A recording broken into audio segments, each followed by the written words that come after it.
Okay, I think we can start now. People will start trickling in eventually. Okay. Hello everyone for the participants here. Welcome to the second NRAS Research Dialogue. We are excited to have you all, and special thanks to Dr. Kapil Yadav for agreeing to participate as a speaker. We know it's very early in London right now. It must be 6 a.m. in the morning. So thank you for joining this early. Before we begin, let me first introduce NRS and the series of dialogues, which is basically a monthly seminar. The Network of Rural and Agrarian Studies is an informal group of nearly 400 scholars, activists, practitioners, and farmers interested in Indian agriculture. It was established in 2010, and we are quite interested in promoting scholarly engagement with a range of pressing issues and ideas related to rural and agrarian India. One of our core focuses is on enabling scholarship on rural and agrarian issues through mentorship of young scholars. And this series of dialogues furthers these objectives. We intend to create a forum where exciting research can be discussed in a collegial manner. We also want to discuss ongoing works of early career scholars, especially those writing their first papers or dissertation. So please feel free to submit an abstract if you're interested. The link to the Google form will be shared in the chat box and also mentioned on the poster we circulated for this event. Today, we are excited to host Dr. Kapil Yadav. He is a postdoctoral research associate in fire, livelihoods, and biodiversity at Royal Holloway, London. His work sits at the intersection of political ecology, environmental anthropology, and critical disaster studies. Today, his talk will focus on social reproduction and gendered forest labor in the Uttarakhand Himalaya. Over to you, Kapil. We have 30 minutes for the presentation and then we move on to the Q&A session. Uh, Thank you so much, Devahuti, and thank you, Nikit, for inviting me to present some of my work. Really happy to be here and share some of these findings with the group of scholars, activists, practitioners, and farmers. By way of my background, I research fire, and my PhD looked at forest fires in Uttarakhand. And I tried to understand, against this narrative of wildfires in Uttarakhand, how do rural communities understand and manage fires? And tried to bring that angle that fires are not just shaped by climate change, but also agrarian change plays a key role in shaping the fire regimes that we see in Uttarakhand. Uh, Now, what I am presenting today is something that emerged from spending time in where I work in Uttarakhand, which is around the Uttarkashi district in Garhwal area. And this is about injuries and deaths that I heard about, during my field work, PhD work. But it never occurred to me what is the scale of these incidents, and somehow the PhD project also tells you to focus on certain things, So I do not know what happened, but in my subsequent visit, I came across some of these incidents again, and that shaped this new project. So it's not really, I would say, something related to my core work, which is about fire. Uh, so what I present today is me trying to build a case of invisible injuries and deaths experienced by rural communities, especially women, in doing forest dependence work, which I see as collecting fuel wood, fodder, grass, basically ghas, lakdi, and patti. And I'm trying to make sense of it, like how do we explain these injuries? So there is some empirical material which comes in the end, but I'm also trying to explain that conceptually, like where to place, where to explain this, where to place the blame in, like what is the cause of it. And if there are any questions in between, some concept, then please feel free to stop me and ask me. I can stop in between to explain anything. Uh, and yeah, by way of another thing that I just want to point out before I start is that I'm more like a background in political ecology because of PhD, and this work is kind of stepping into that critical political economy space. So some of the concepts are new to me, and I'm trying to just like bridge this to literature in this context. Okay, so on November 6th, 2025, uh, Ambika Devi from Hina village had gone to the forest to collect fodder grass when a bear attacked her. In her attempt to escape, she slipped and fell down the hillside, sustaining injuries that led to her death. Only a few days later, on 11th November, another bear attack occurred in a nearby village when Pyara Devi had gone to the forest to collect fuel wood.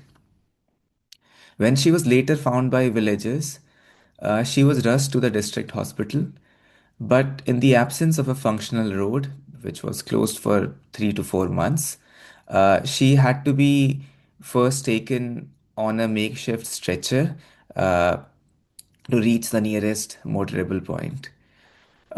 This happened when I was in doing my field work in postdoc, and such instances are typically reported in regional media as instances of rising human wildlife conflict in the Himalayan region. And they're often critiqued, often accompanied by critiques of states' inaction. What is the state doing about this wildlife? But what we see in such accounts is that the story begins with the forest as a site of wildlife encounter. But the work that brings people into this landscape often remains secondary and largely invisible. We do not know why the women actually went to the forest. We hear just about an encounter. And in a way, similar to like commodity fetishism, there is a kind of fetishism at work here. One sees the wildlife incident, but not the social relations and form of labor that makes the encounter possible. Moreover, this focus on human wildlife encounter captures only a fragment of risk and injuries that are experienced by rural communities. Because beyond human wildlife encounters, there are many incidents that I see which lead to injuries for rural population in pursuing forest dependent livelihood. This can involve going to the forest for collecting, when you're going to collect fuel wood, grass, and fodder. Accident happen when you fall from a tree, when you slip from a slope carrying a heavy load, or when loose stones hit you. There are many incidences like this. Uh, for example, this was an incident narrated by someone, a social activist. Uh, I met during my field work, and we can understand what are the implications of such incidents, on the individual, but also on the household sometimes, and then also trickle to a community level. So in this study, I draw attention to an invisible health crisis in the Uttarakhand region. I look at everyday subsistence practices, focusing on collecting fodder and fuel wood, and the risks, injuries, and bodily wear they entail.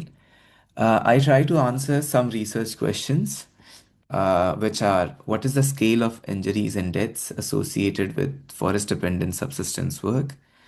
What are their impacts on individuals, households, and communities? And what interventions might reduce these risks that communities face? But before go to answer these questions, I want to raise a question, and this is kind of a question that also comes from my own, scholarly background. That uh, if a woman falls from a slippery slope while collecting, let's say, grass, and is left disabled or killed, how should that injury be understood? Like as a social problem, or does it come under something that we study as an environmental issue? And how do we explain these underlying issues? And I think for me, these questions provide a good starting point to understand how existing scholarship on gender and forest dependence has approached health. And maybe when we think about this, there also emerges what it has so far left unaddressed. Uh,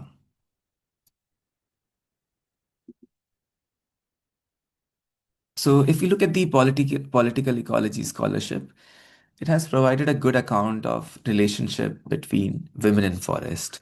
What we know from the scholarship is that the gender division of labor in rural households, which assigns women primary responsibility for domestic work, it places them in direct and daily contact with the natural environment, collecting fodder, fuel wood, water, tending to animals, gathering forest produce. These tasks bring women into the forest repeatedly.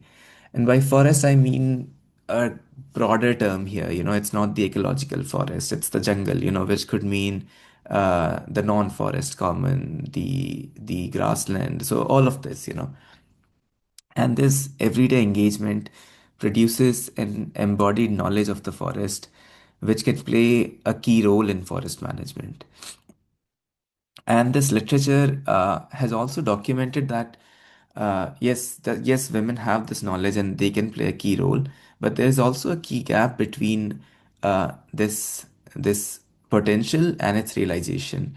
And this gap comes from social and cultural norms that discourage women's participation in public life, and also combined with the sheer weight of their workload, how much time they have, which prevents them from taking part in these meetings through which community management is organized.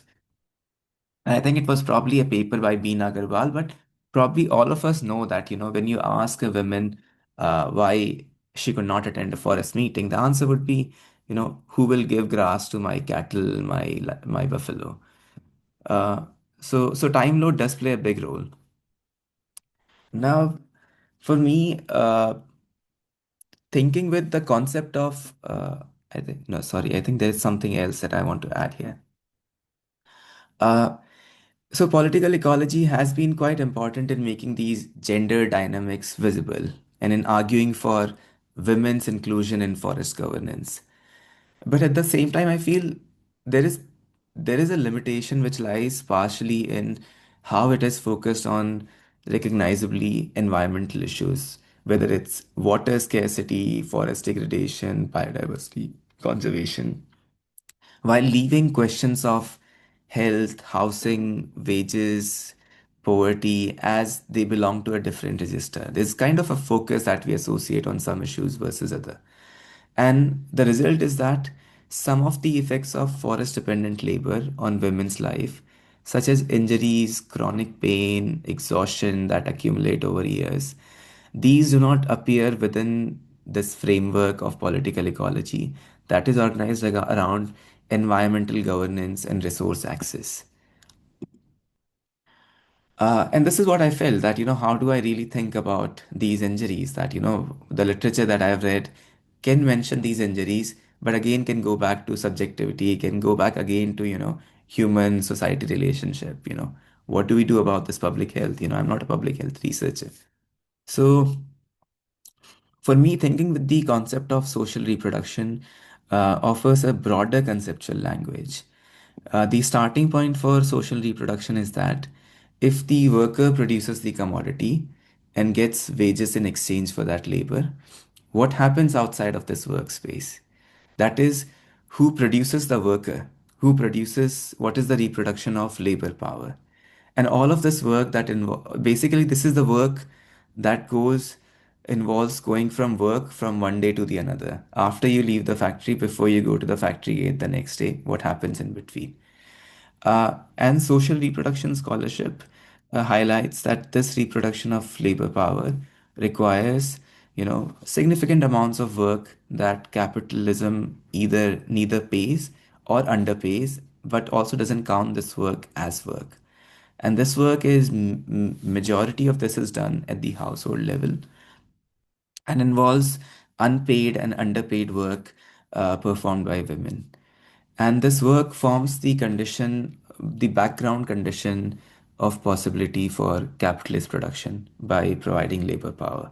In a sense, it's kind of this, I won't go into theoretical, but like kind of the second hidden abode of capitalism. This is where the value comes from. So if Social reproduction is the reproduction of labor power for capital. Then, from the point of labor, it it is also the reproduction of life or household. And I find the concept of life making to think about social reproduction very useful. And so Alexandra Mezzatri conceptualizes social reproduction as production of life in its entanglements with capitalist relations, showing that, profit making and life making are not two separate things. They kind of come together, And it is this invisible economy, of household work that kind of subsidizes capitalist accumulation. But also, social reproduction varies across geographies. You know, if in urban areas, for example, in the global north, uh, wages provide, wages kind of are sufficient, and then you have the household work. But in the agrarian south, like in rural India, this work, wages alone are not sufficient, and this work of life making involves subsistence farming, livestock keeping, fuel and fodderwood collection, taking care of kids, elderly, food preparation. And these are tasks that are mundane, repetitive, physically demanding. You wake up at 3 or 4 in the morning.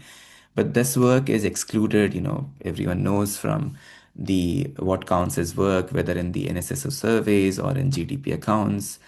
And so this work by women goes unrecorded except recently in the time youth surveys and is not counted as work. So what social reproduction theory for me adds to the political ecology's account is that invisibility of women is not just confined to forest governance. Women's work is invisible as a general condition. It's invisible to the state, to economists, to policymakers.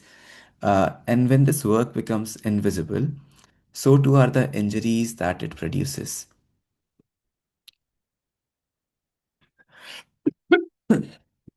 Sorry. So I go through this detour to come back to this again, this question of, but could there be another explanation to the women falling from mountain slopes? Can culture or tradition provide an explanation? Somebody can say that, these incidents of a woman falling are part and parcel of traditional livelihoods, and these have been happening for ages, Uh, People work in risky conditions. These things have always happened. So what is new about them? This is traditional livelihood.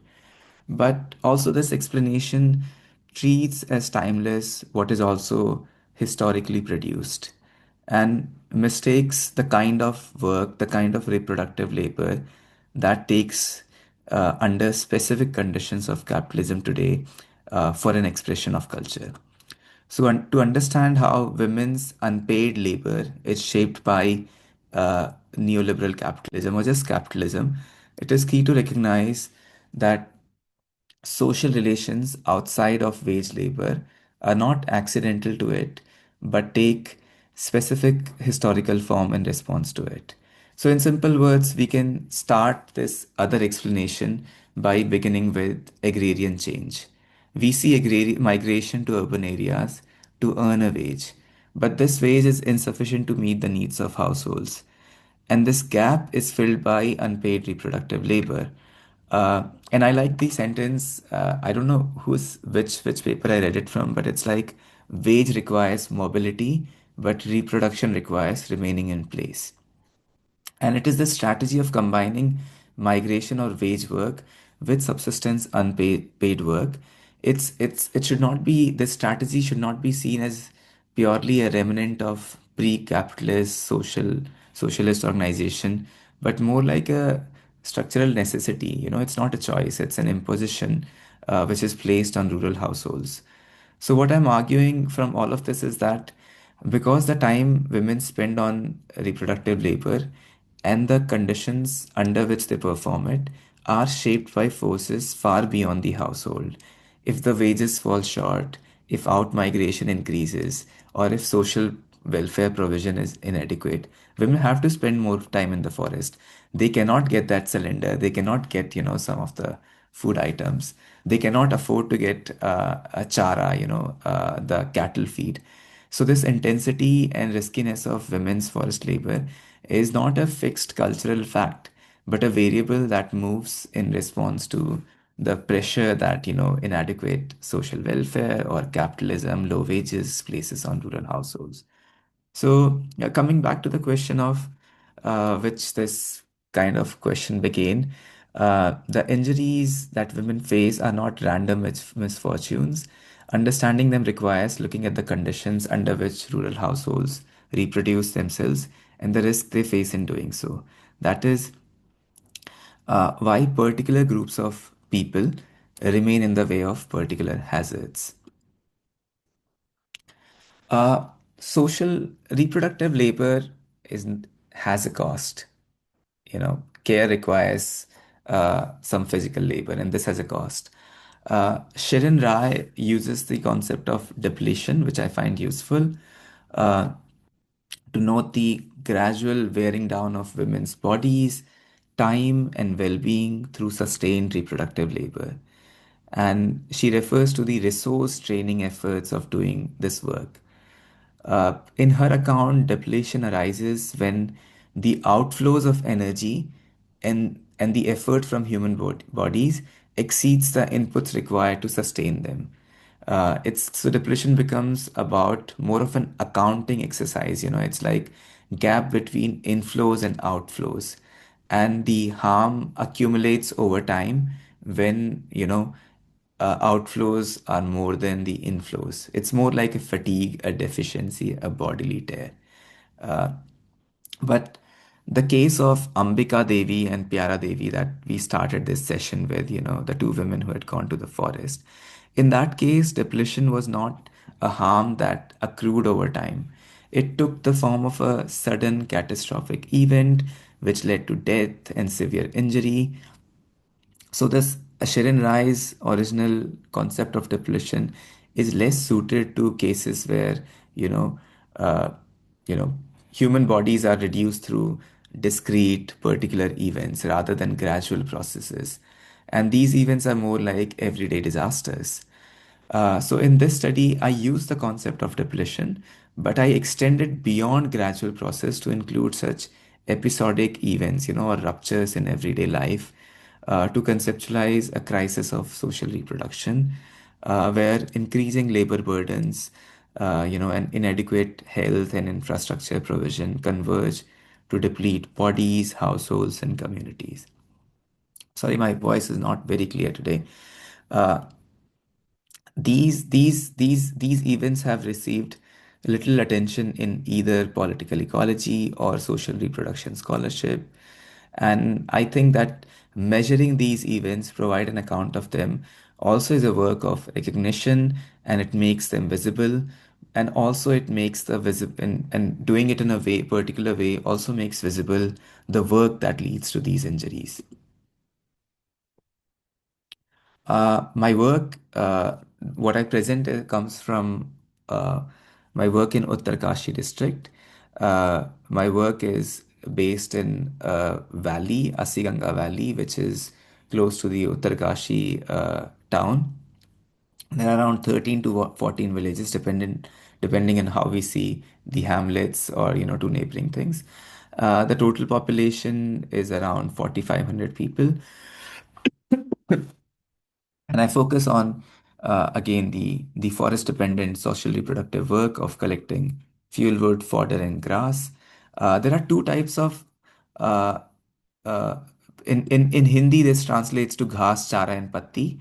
Now ghas is grass, lakdi is like fuel wood, but the patti becomes two things. One is the fodder leaves that you lop from tree branches and feed your cattle, and second are the leaf litter that is on the ground, and you collect it to put under the as animal bedding, and then you collect later on to use as manure. So it's two types of patti, like sukhi patti, hari patti, and these practices are very key to agricultural and livestock management in this place. But this work is not recognized as livelihood activity. uh, you know, uh, in or broad narratives about work and remains quite invisible. So you see women everywhere, but this work, women are the backbone of Uttarakhand, but the work they do always is never counted as like, a productive work. But interestingly, this work is not fully invisible. It's actually recognized in one particular kind of policy, and that is the forest policy. But in this case, it's framed negatively as a driver of forest degradation. And the idea is that this dependence on forests should be reduced or eliminated. So there is a recognition, but it's invisible where it's negative. So, fieldwork involved a survey of all these 14 villages, going first to the village head, the Sarpanch, and then asking Gram Pradhan, in this case, Sarpanch is a term mostly used for the one panchayats. So, asking for all the incidents around, anyone being attacked by wildlife or falling from the slopes or any injuries, that happened. So, we made a list of those injuries, then we went to those houses, and then we asked them about their incidents, but also asked them any other injury which they remember. So as you go through these 8 to 10 different households, you kind of, through snowballing, you capture all the incidents that people remember in these villages. Sometimes you also come across group meetings happening, so women come out and share their own personal, injuries and deaths in their households. So we noted all these accidents. The findings were later discussed in a workshop where communities from all the community members from these villages came together, and we also thought about, from a bottom up approach, what are the roles and responsibilities for addressing these risks at both village, and what could be the responsibility of the state. So what can we do versus what the state should do. I also interviewed disaster management officials, public health and social welfare officials at the district level, forest department officials, doctors, district medical officer, and similar staff. So this brings us to the findings section. The first question is, what is the scale of injuries and deaths associated with forest-dependent subsistence work? Uh, so the idea in this survey, we document around 125 incidents in the last 20 to 25 years. The idea was not to exactly pinpoint the exact year, but to get an idea of, whether it's 20, 25 years, 22, we don't know, but how many cases happened. So we found around 40 deaths and 85 injuries in work associated with forest. What this showed also was that men also do social reproduction work. I'll not go further into the division of labor here, but if there's a question, I'm happy to talk about it. When we shared this result, the discussion again showed that this has a direct gender component to it, and this data kind of shows that women face this risk more unevenly than men. Uh, we can go further into these findings. I'm just conscious, maybe I have 5 or 10 minutes more, right? Yeah, okay. So I'll maybe a little bit go fast. Uh, So if we go further into these findings, most of these deaths and accidents happen in activity of getting grass. You can slip while cutting, or a stone comes and hit you. You can also slip while carrying it. Now, women have to climb steep hills to get grass. And I have a paper which talks about the importance of grass in rural economy. Then you carry fuel wood or cut it from trees, and that also leads to injuries. Uh, and everything else includes stuff like taking cattle to for transhumans, and in that case there could be wildlife conflict, or grazing, or getting bamboo or some other NTFP, or anything just like going to a farm that goes through the forest. So there are many other things. uh, Now, if the last table gives the activity that causes incidents, then here we come to what happens in that incident. Uh, Wildlife conflict, if we just focus on that, it comes to around 26 out of these 125 incidents, and most of them are with bear. You can encounter a bear when you go to the forest for any of these activities. The table below also shows that yes, we see an increase in these events lately, but this is a very small sample. Like wildlife conflict has been a part of of this landscape for ages. Whether we think about, those stories by Jim Corbett, back in the day. So, how big are these incidents? What is the scale of this problem and how to think about them as a larger scale? Now, I'm no statistician of public health, but I looked at something, about road accidents in Uttarakhand. Uttarakhand has also a lot of outside tourists traveling to this place for yatra and generally tourism. So we also see a lot of drivers who are not accustomed to driving in these planes. So maybe the number of accidents are not just a representative of local thing, but are more than what we see in any other place. Uh, so I thought maybe let's compare these injuries with road accidents. So I looked at year with maximum deaths in three districts of Uttarkashi, Chamoli, and Rudraprayag, which are very similar in terrain and livelihoods. And I tried to extrapolate that to how many deaths happen in the case of these 14 villages. So I looked at the rural population of these districts, and I found that there could be almost twice the number of deaths in these activities than what we see in road accidents. So it seems that cutting grass is more risky than road driving. Now, this is not a big sample, but like it's significant, for a survey of 14 villages.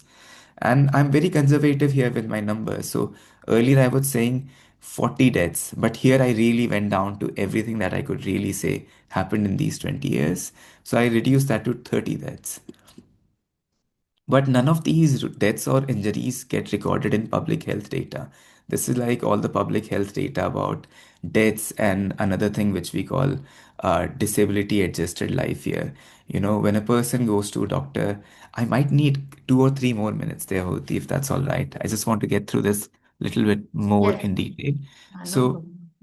when a person goes to doctor, the doctor might just note the injuries. They might not record what is the cause behind it. uh, this is not the case for human wildlife conflict where you get a compensation. So in these images you see transport injuries as a cause of death and other causes of death. Then you also see on this other table something like uh, falls, but these are mostly associated with elderly population. You don't know what is happening in some of these categories, and especially for Uttarakhand, where more than half of the population engages in this work on a day-to-day basis. And if we look at again these trends of disability adjusted life years, we again see lack of categories that rural populations actually faces. So there's a big gap in public health literature in thinking about categories that, should come from bottom up, the risk that communities face. Now, coming to the second question, what are the impacts of these accidents? Now, it is quite self-evident that what life can become if you become permanently disabled in these hilly terrains. Life is not easy. If today you were the main, member of the household who was carrying the burden of providing for everyone, tomorrow you become the liability, and this is not an easy situation. So many women actually continue working with pain, with ligament tear, there's no physiotherapy, there's never complete healing, and you live and work with pain. It is not easy to climb hills, carry 20 to 30 kgs on your back. And when you cannot do that, you have to change your livelihoods. You stop farming. If you can't get grass, you stop keeping a cow. You buy milk. If you can afford it, you move closer to road or town, and life becomes a hardship. There is also the cost associated with treatment. You have to take the ambulance to go to from Uttarkashi to Dehradun, because in most cases you are referred to the what do you say, the Rajdhani, the state capital, and you have to pay for many things. Sometimes you go to a private hospital, you go in debt. Uh, and a woman told me that if my hand was bitten by bear, I would get compensation. But if I face the same, outcome, if I slip, I get nothing. So why is there this bhedbhav? Why is this differentiation by the state? And the fear of wildlife conflict can make you abandon some tasks if you can afford to, but it's a problem of livelihood, आजीविका, पेट का सवाल. You have to go every day. You have to go, जाना पड़ता है. And this brings almost to the end. Uh, but then you also see that some households who are in a better situation, want to find safer alternatives. They would avoid going further for longer. You would see then some households who have money, they can do encroachment of commons by putting a wall around it. Who puts the stone wall also now cuts the grass from those places. But putting a wall also needs money and power.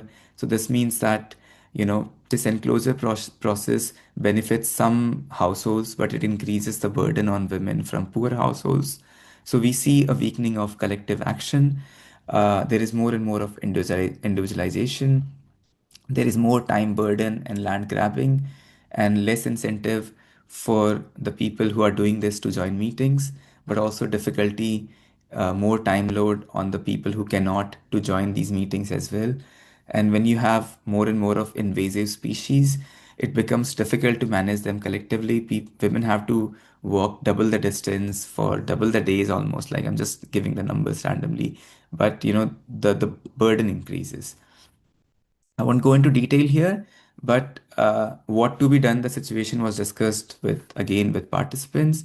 We came together to think about how we can reduce the risk, things we can do on our own, which could be going to forest together, clearing bushes nearby. But some external support could be CPR training, stretchers, growing fodder grasses, maintaining trails. The state is needed to provide roads with hospital and addressing human wildlife conflict. So the conclusion is that, on the one hand, I've documented something that I've found very little literature upon and no quantitative data about this work.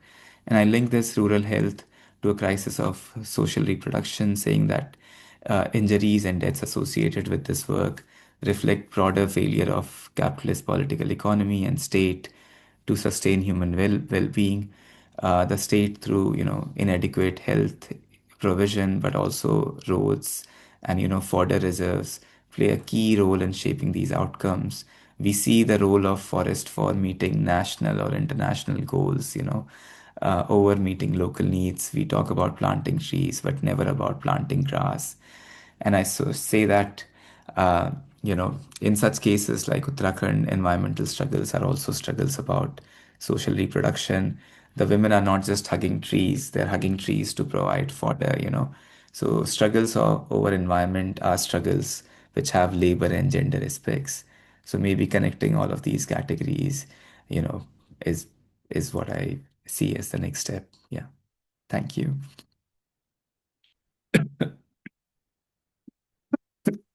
Thank you so much, Kapil. That was a really insightful talk, and some of the data was really striking.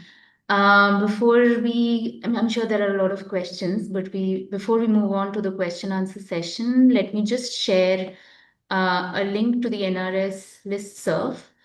You can sign up to the listserv to be updated on NRS related events and contribute to the ongoing discussions. Right. So for the Q&A discussion, I'd ask the participants to use the raise hand feature on their Zoom platform. Once I see the hand, I will call on you to ask your questions. Please be gracious and collegial in framing your questions. Also, I'd really appreciate if you could turn on your camera and unmute yourself to ask your questions and keep your questions short. Thank you.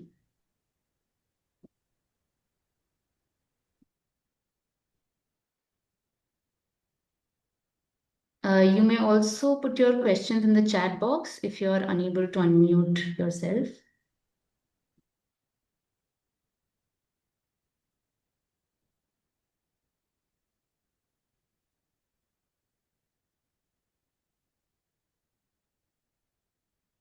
While we get questions from the audience, I was just curious. When you were speaking to the women there and the people in the village, did they report an increasing incidence of these wildlife attacks? Um, Anything around that? Yeah, I mean, so the number of, where I work, the number of bear attacks, or not even the attacks, just a sighting of bear increased drastically in the last few years. They have always been around. Now, I do not know what is the outcome behind this? There could be multiple, narratives that circulate around that. Maybe bears are like, moved by the forest department from one place to another area because of the large population. You know, there is other narrative that, you know, uh, that there is not enough food in the forest because of which bears are coming down. So there are many narratives, like there are some narratives which I also question, which is that, which is what you see in media, that forest fires are leading to loss of, food materials in the forest, which brings the animals down. So there are many things. I mean, each of them is true in their own way and wrong in their own way. But yes, the number of attacks, the number of sightings have increased uh, from my interaction, and there is also kind of what people say is that uh, there's a lack of fear which the animal has now. They just enter the village even during daytime, evening time, uh, and interestingly, even though I say all of this, that this is all invisible, the work around for fuel wood, forest, grass, it's actually not invisible if to the population and in social media. Like on Instagram, I came across interesting reels in which, people click pictures of bear, like entering the village or like nearby when women are going out to cut grass. So you see that, what women are sharing about, why this impacts them. So there is a lot of like, what you can say, the capturing of these incidences at the local level by communities, and these reels are seen in like tens of thousands, that number. Yeah.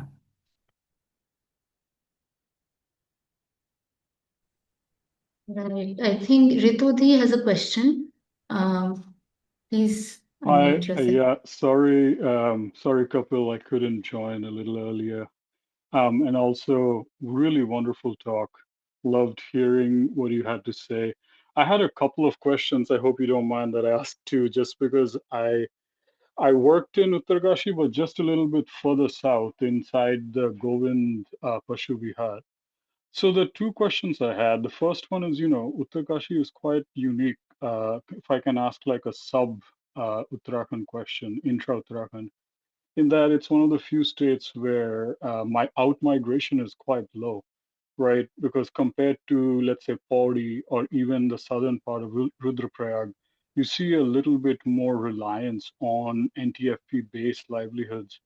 I mean, there's a lot of different reasons for that, right? I mean, it's proximity to bugyals, it's ability to kind of harness larger land parcels. But I mean, there's a lot of those things going on. I'm just wondering, the reason I'm asking you this is that this sort of engagement with the non-human world, let's say you use the word conflict, I would use the word engagement, where different outcomes are happening. How much of this is tied to that ecological as well as agrarian heavy livelihoods that are maybe slightly more prominent in Uttarkashi, and especially the part that you talk about, then let's say compared to just outside of Nainital, or maybe even like a place like Pauri, for example, where there's been a lot of devastation of rural livelihoods because of the dam and things like that. So that would be my first question. Like, is is Uttarkashi somewhat unique in that sense when we see a higher still dependence on ecological livelihoods? The other question that I had is, I think this is a very interesting point about the social reproduction of the household, right? And a lot of my work, I look at how father to son intergenerational social reproduction is happening, through the male sphere, right? And I think what you said is 100% true. I heard this quite a lot, that men often, when they would get hurt in road accidents or felling trees, they would claim compensation by saying that it was a bear or it was a leopard, because the chances of them getting compensated is much higher, right, at the block level. But also going back to the point that um, some of the ways in which men are able to access institutional gain from the system to address some of these things are completely not available for a lot of women, right? And so I was wondering if you could speak to that difference in which burdens of social reproductions are inequitably placed on different on two different parts of of the society.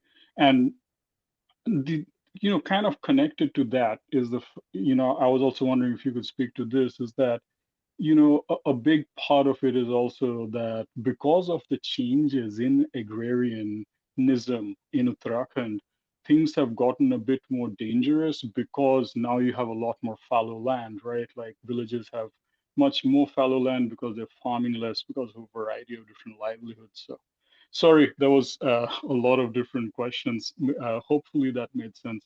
Thank you so much.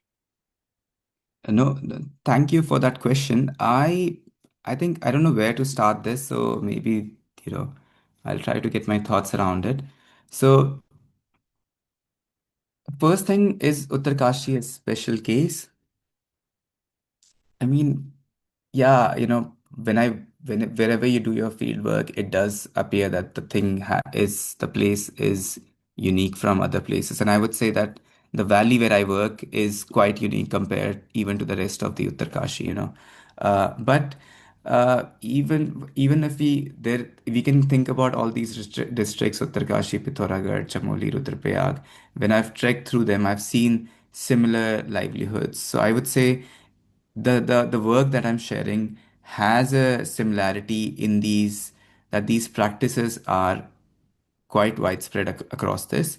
And yes, there is a reliance on NTFPs, but it's maybe from Bugyals, it's mostly done by men for certain seasons of the year, and very few men who have this knowledge, who are again mixing a range of livelihood practices, especially in the villages where I work.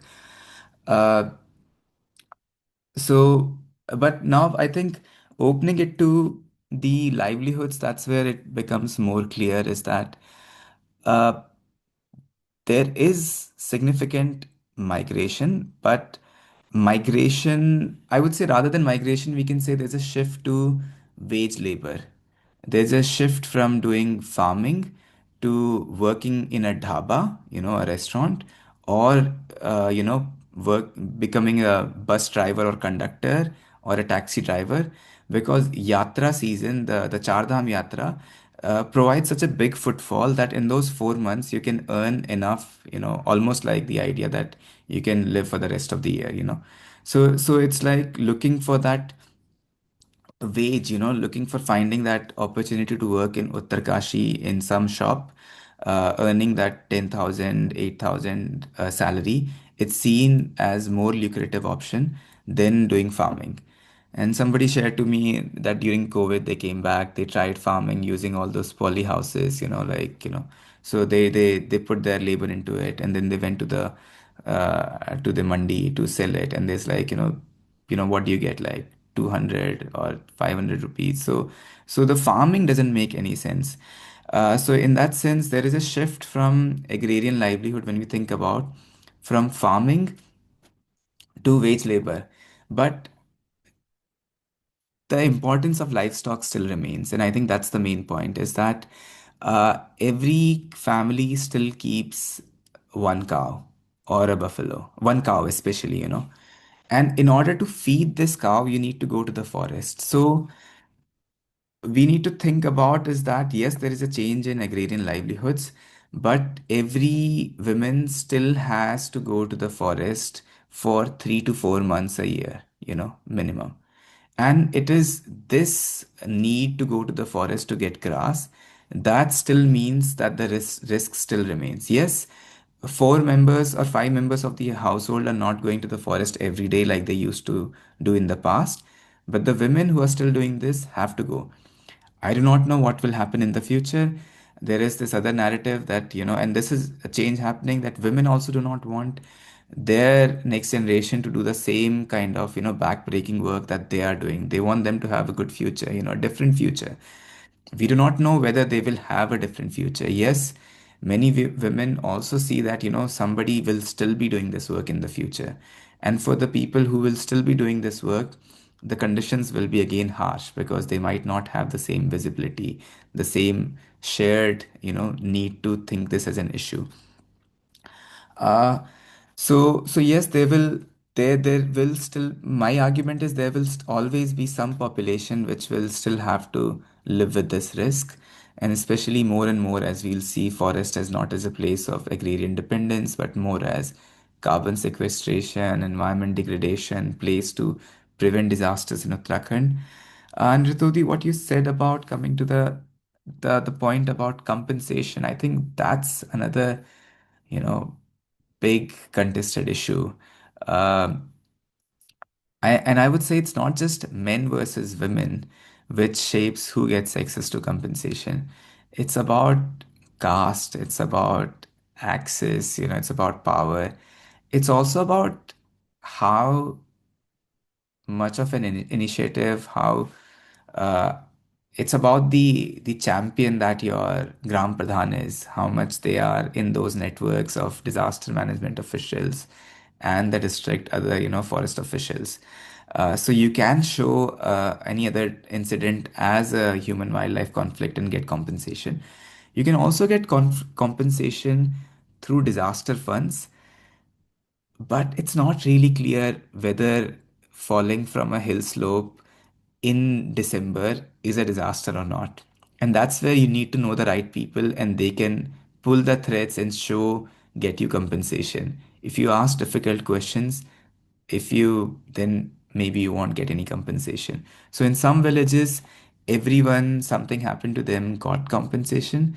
But in other villages, they were like, we don't know whether, obviously, there's no compensation for that.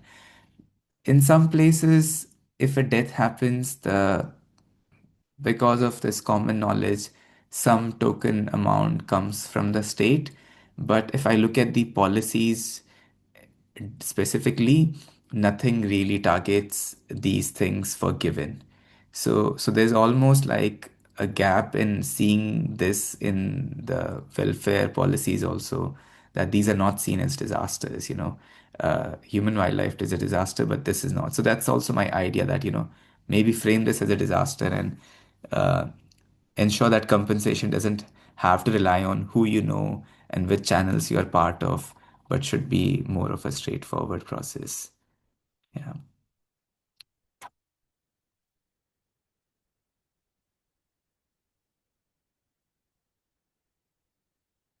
I hope I have answered that, but happy to have another conversation about this again. Yeah.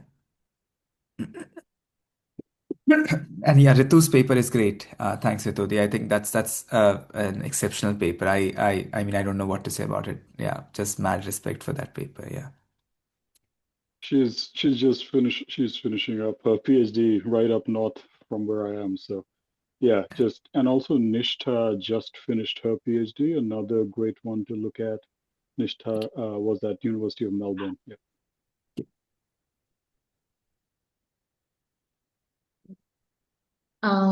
Nikhit has a question. Hi, Kapil. Thank you so much for such an interesting talk. I really like the way you presented your materials. There's so much to learn, not just about the content, but the way you delivered it. So, really appreciate it. I have a question, sort of thing that I am myself struggling with right now, and and this question is about what you mentioned about social relations outside of capitalism are not incidental to it, but constitutes capitalism, right? So I will explain my question using a parallel. So when we talk about food sovereignty or farmer sovereignty, the critical agrarian studies scholars sort of go beyond this Westphalian framing of sovereignty, which is the nation state can only have the sovereignty. And still, when they are demanding farmer sovereignty, they emphasize on the states, nation states themselves to enforce that sovereignty. So there is this sort of what do you call it? Confusion in the way the terms are being used in that conversation. Similarly, when we talk about social relations outside of capitalism not being incidental but contributing to it. So, and when we talk about women's labor, uh, I mean, one could use this argument to say that women's labor is something which constitutes capitalism in that sense, that violence. And I really liked your usage of the concept depletion, which also reminds me of the idea of slow violence. So that slow violence, even in those episodic moments, constitutes capitalism. So why the heck are we doing any research on that? That is my question. Like, why do research at all? Why do propose solutions at all? Because if the problem is capitalism, then what kind of solutions can capitalism present to us, right? And a related question to that is, uh, in a lot of these conversations, we tend to use capitalism as a self-defining sort of a concept. It is like a metaphysical, abstract thing hanging all over us.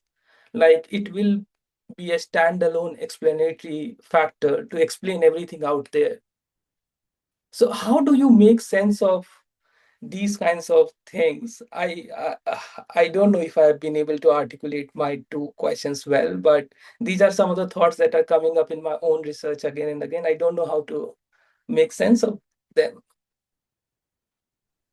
Thank you, Nikit. I mean, I think I can also be in your place and I would be asking the same question. So it's a big term. I don't understand it, to be honest. Like, just to be honest, like, it's easy to use. I mean, I started my PhD with the other C word, colonialism, and somehow I got it a little bit, you know. Now I'm trying to get my head around capitalism, and it's easy to read papers, get sentences from them, put them all together to make a narrative and, you know, like sound academic. But it is messy. It is a big concept, but I think work of scholars, like especially on social reproduction, uh, I want to say Shirisha Naidu, like her work has been really inspirational and really clarifies what capitalism means in the agrarian South. Linosom, um, then work of like Titi Bhattacharya and, you know, Shirin Rai, they have been really useful to think about grounded version of capitalism for me. Another work that has helped me is you know, the entire, like for example, the one book that I really like, which helps me uh, think not the big metaphysical concept, but think more clearly about it, is Nancy Fraser's work on cannibal capitalism, which really helps and also kind of tells me that in the research areas on the issues that I work, you know, how do we really think about transforming them? You know, for example, in my work so far, I've always, like coming from India, I've always thought about the state as the problem and the state as the solution. So always thinking about, you know, like transforming the state. So even in this work, even though I've started with capitalism, you know, my tension I feel is that, you know, the state, I have to put my grievances, I have to make a case to the state, you know, like recognize it, you know, like, you know, give some compensation, change forest policies, you know.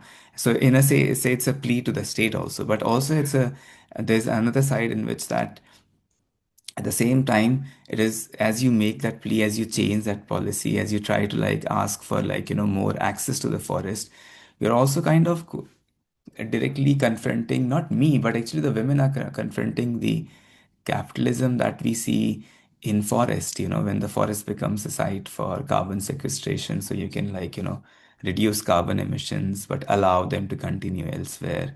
So in that sense, the capitalist accumulation in forests that, you know, cannot be grasped like by seeing it when you see few tree planting projects, but that's how it's happening, you know.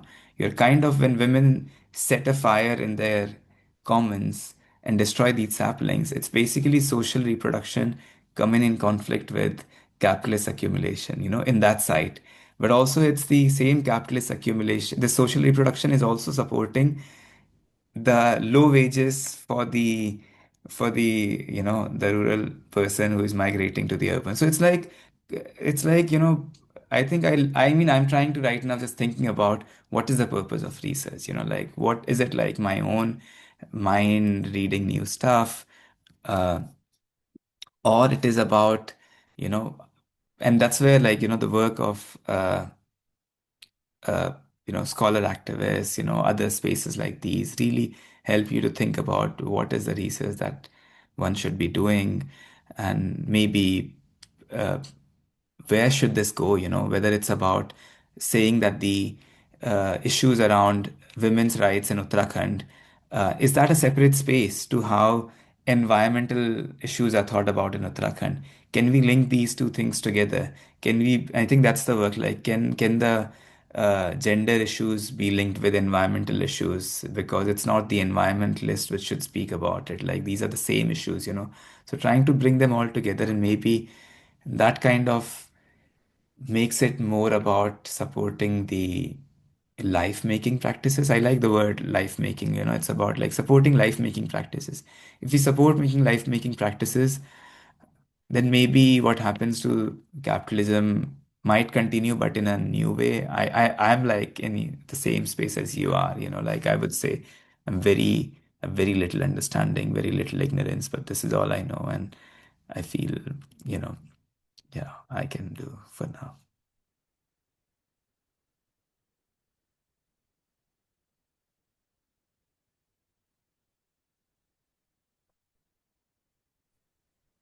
Do we have any other questions? I think we have time for one more.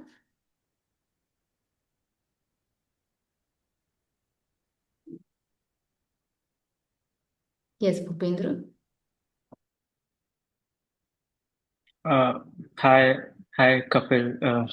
Wonderful presentation, and sorry for joining a bit late. So I might miss few of the things you already spoken. But I was just wondering, when we talk of capitalism, how these communities are, especially women, are also quite navigating uh, the crisis of capitalism. Which is also following the uneven burden on differentiated, like communities like Adivasis or women, or the ones who are about like into like working in the kind of bottom of the hierarchy, right? So I mean, what was not clear in my mind, and I was curious to learn more about the political economy of this, what you conceptualize as wildlife human conflict. And how do we define conflict, like, because the conflict making is also a kind of state making in that sense. And when we think of the, state making, we often think of the political economy of who gets what and what they do with it, right? And this is all about, the question Nikhil was raging about, about the sovereignty of the people, sovereignty of the state, how they come close, how they contest each other, how they transform each other, and how, like, what sense they make out of it, right? So do we confront it, or do we try to transform it through this very conceptualization of conflict? That's what my, I mean, uh, curiosity is. And wonderful work, and I look forward to learn more from you. Thank you. Thank you, Bhupendra. Yeah, I don't know when you joined, but uh, so yeah, I started the work with human wildlife conflict, and it came again. But I'm also trying to show that it is not the only thing. It is the only thing which is visible, but there are so many other injuries and deaths that happen outside of other incidents and injuries, uh, you know, which are related to the same livelihood activities of collecting fuel wood, fodder, and grass by women in rural areas. So I'm trying to basically move from something which is almost like a newsworthy topic, which is like, if I may use in Hindi, like there is almost kind of a thrill that, urban readers feel like कि जंगल में भालू है, तेंदुआ है, like look how India is like, alive, we have so many things going on. We know how to coexist, all of that idea. I also felt it. So I was like, कि भाई, like, like in my fieldwork area, there are leopard, like we have rewilding, what are all of this? But, you know, yeah, when I see those faces, when I see the risk, it's difficult. You're like literally putting your life on the edge whenever you're going in there, and you have to sometimes go alone, sometimes a second trip. So it's really uncomfortable, that kind of risk that you take, and not like the regular thing where, especially when you know that there are attacks happening, not like an existence in a protected area throughout life. So my goal is to just show this agrarian political economy more centrally in these debates around what injuries, what accidents are made visible. And the particular political economy that I want to highlight is go beyond just livelihoods to the social relations and the particular practices that are happening. Like, why are only women going to collect grass? Which women are going? How much work they have to do? Is it the same that they used to do in the past? Has it changed? What is the time they are putting into it? And why do they have to keep doing it? Like somebody can ask other questions also, like some things from the past have changed, so which parts of tradition, which parts of culture continue today? And this continuity cannot just be explained through tradition and culture, but which parts kind of are work with current capitalist relations. So so that's what I'm trying to like kind of highlight, this agrarian political economy uh, through this work. I think you asked another thing, yeah. One point which I want to add is that it's really difficult for me, not me, but like, I think the tension which I feel, if I'm being honest, is that where, I mean, this can become just a scholarly work, but it can also work with social movements. But social movements in Uttarakhand also in current climate work so much with the Hindu nationalist agenda that uh, caste and other things are just so easily overlooked. So it's difficult to find spaces where uh, you know uh, you can see a bottom up, like women's social reproductive rights, linking them to ecological struggles. That's the struggle. So I think, in that sense, confronting the other side can only not happen through just scholarly work. It has to work with a collective, and I think that's the next step for me, to think about this. So yeah, the work is very incomplete. It still remains just maybe at the local level. Yes, I've worked with community. This was more of a participatory action project. These are not my questions. This is not why I went to the field, but this is what started. But I live in London. How much I'm doing from here is very limited. So yeah, the work is very absent and incomplete.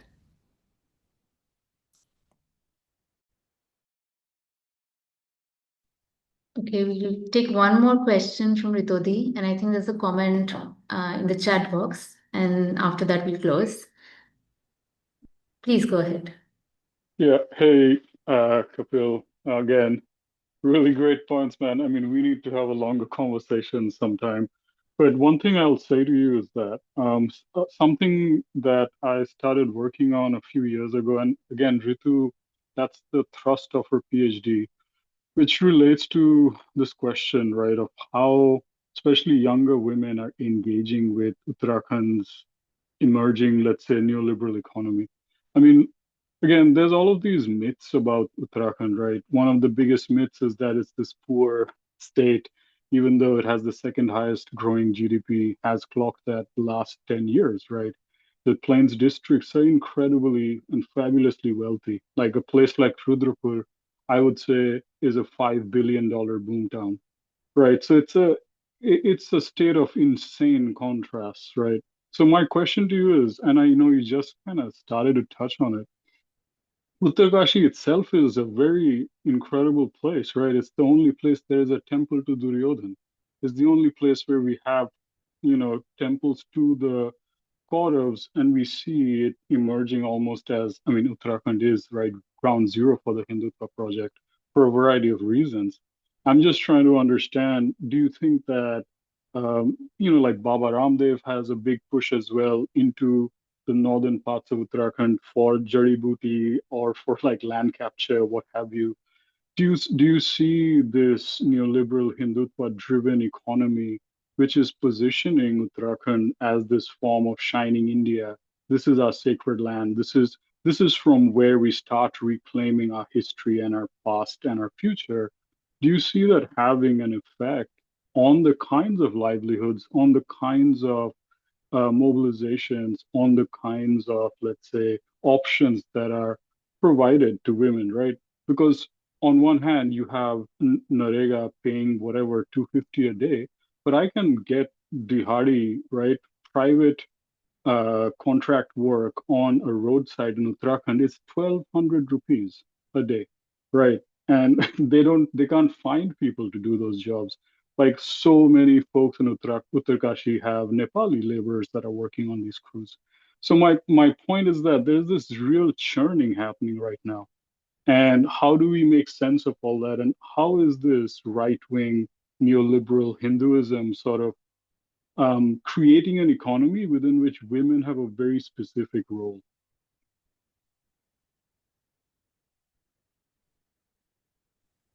Thanks, Ritudi, for those questions. Yeah, I will try to answer them, but first would like to say that, uh, yeah, these are some questions. I don't think so. I'm well, you know, I don't know if I'm well equipped to answer these questions, but I'll just give some details about what I've come across. So yes, livelihoods are changing because of this project, especially main thing is the yatra, the focus on, the Char Dham Yatra by the BJP government certainly has increased footfall of tourists in this place. You'll see traffic jams for kilometers and kilometers in some parts, a route which you can do in 3 hours can take anywhere, I don't know, can even take 12 hours to do that, because of the jams. So the amount of population that comes to these towns, is immense, and that definitely leads to that local job creation, for those months. And especially if they're increasing it to the winter Char Dham Yatra also, then that means that there will be some livelihood, which will be created through this. How much of these livelihoods how much this income generation uh, will go to, you know, all the households, I do not know.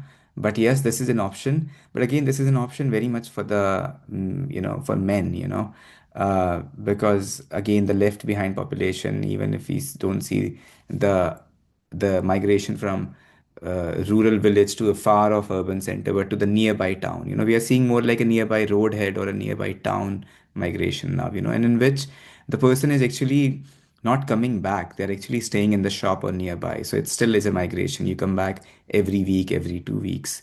So the distance might be 15 kilometers, but the duration might be 2 hours, And because of all the landslides, yes, there are roads, but if a landslide happens in monsoon, then know that it will only be repaired in 6 months, 4 months, depending on when the budget comes. So yes, livelihoods are changing, but I don't know how the livelihoods are changing for women. Women are studying a lot, but not who will they marry, whether they'll move to the town, whether the mother-in-law will require somebody to come and still live in the village, So yes, I know Ritu's work. If I focus on that narrative, I can say that yes, women will not be doing the same work in future, but yes, some women will be still be doing. This thing will not just disappear. That's the idea which people are saying that this will disappear. This is not disappeared in my own village in Rajasthan, where market economy has come in more. People still have to. The last thing that will go away will be the cattle, and cattle still needs so much work. Uh, Second thing is mobilization. Yes, uh, you know the issue around all that the Thuk incident, mobilizes, like where you'll say a Muslim person has, put Thuk in making a naan, that mobilizes people more in Uttarkashi. That's the sad part, like Uttarkashi has just become such a place for the hate politics. So yes, the fear of the Muslim does uh, bring more mobilization than the mobilization around other issues. The mobilization does happen around human wildlife conflict because the political parties also use this to question the opposition, but not there's no reporter who will cover a women falling from slope just getting a grass. ये तो होता रहता है, पहाड़ों में औरतें गिरती रहती हैं, उड़ती रहती हैं, like this is like even the 3 days later people themselves from the same village will say this. Maybe this is a way to process this loss, maybe this is a way to make sense of it. uh, think about Narega, think about well off. I will question it, like I'll question it, like yes, like when you live in these villages, nobody's really rich, like there could be some people who have got a if you've got a sarkari naukri, a government job, this then yes, you are maybe well off. You have a fixed income. If you have something which gets you, if you have your own bus, you can live off, with it. uh, but people have small holdings. People are still doing, like, uh, doing jobs in the urban centers which gives them 10 to 15,000 rupees per month. So I do not know how well off comes. The tricky thing is Narega. Do we really want to get into those details, which shows how the people are navigating these things, whether through that alliance with the village gram panchayat, that wage is not enough for Narega. So you might say, I'll come for one day, but give me 2 days of work. I don't know how that, so, so that also shapes what the minimum wage for work is. The minimum Narega is not the right wage which people expect for work. There is also a lot of work. Yes, you mentioned around the Nepali workers, about workers from Jharkhand which come in these places to work. And and that is very difficult for me to think about, that are there some works which are seen as in a way polluting, which are seen as not the right jobs for the local population. And this has happened long in the, I mean, when these places were plantation economies used for timber felling, and then for the resin which comes from cheer, that tapping gives a job. But the contractors are always from the local population, but the workers are always migrant. So we see always, this is another box that, some work is always done by the migrant because that work gets associated with that. Maybe it's low paying. I do not know how to answer that, but yeah, that's the thing that, yeah, I would like to look in future if I stay in academia, if I work continue, given the precarity. So yeah.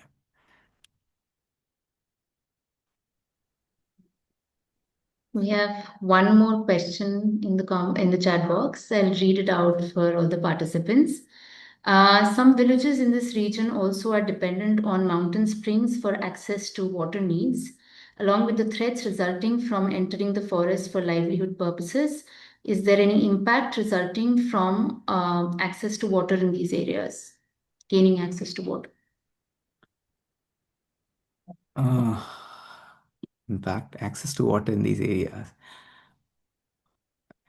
Let me think about it. I never thought so much about. So you have I mean, you have these pipes which are set up from some spring somewhere, like sometimes it's a kilometer away from your village, but sometimes it could be 4 or 5 kilometers, and that's where there's a pipe supply which comes to the village. Uh, so there would be a couple of points in the village from where you're filling, water for your household consumption. Uh, so So yes, it can happen that, I don't know how to translate that. Pani toot jana, like, the flow of water is not reliable. So maybe in that case, they might have to shift from the spring they're using to provide water supply to another spring, which could be further beyond. I've heard only these things, and there were one or two instances where the person who is responsible for managing this water supply goes into the forest and could be attacked by a bear. But I'm not focused on water in my work so much, so yeah, I have a blind spot about that. Yeah.